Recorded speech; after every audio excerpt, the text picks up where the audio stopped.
All right, good morning, boys and girls. Happy Friday. Okay, it is now time for history.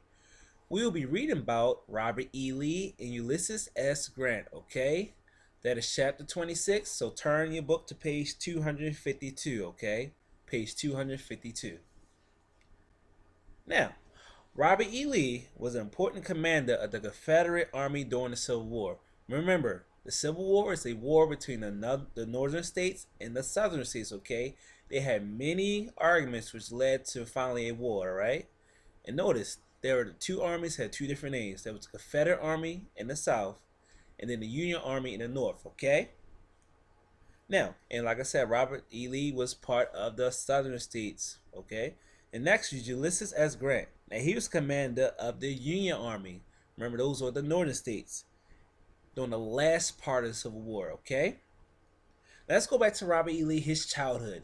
He admired one person of all, one important person, who was George Washington. He wanted to be just like George, okay? He always asked his dad to tell him about George Washington. His Robert's father always said he was a good friend. Also, that George Washington was the first in war and then the first in peace, okay? Robert E. Lee, he admired George so much that he actually joined the military. The military called West Point in New York, okay? Now, he wanted to be a soldier. That's why he joined the military.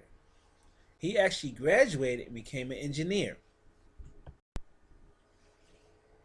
Time finally passed, and then this was the first start of the argument between the North and the South. The southern states wanted to basically do things on their own. They didn't like the government giving them laws. They wanted to create their own laws and policies. That's how the first argument began. It actually got to the point where the southern states did not like the government telling them what to do. They finally withdrew from the U.S. government. So they finally decided to do their own thing. Got to that point. And that's when they came up with the name Confederates. Once they withdrew from the U.S. government, they called themselves the Confederates. Now, Robert E. Lee, he had a hard decision. He loved the United States. He loved his family.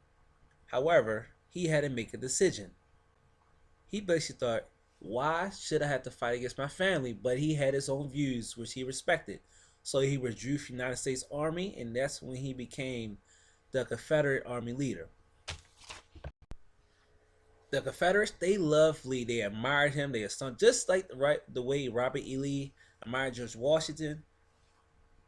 His soldiers began to admire him as well. But it got to the point when the Civil War finally began, the Union Army was much bigger and much stronger.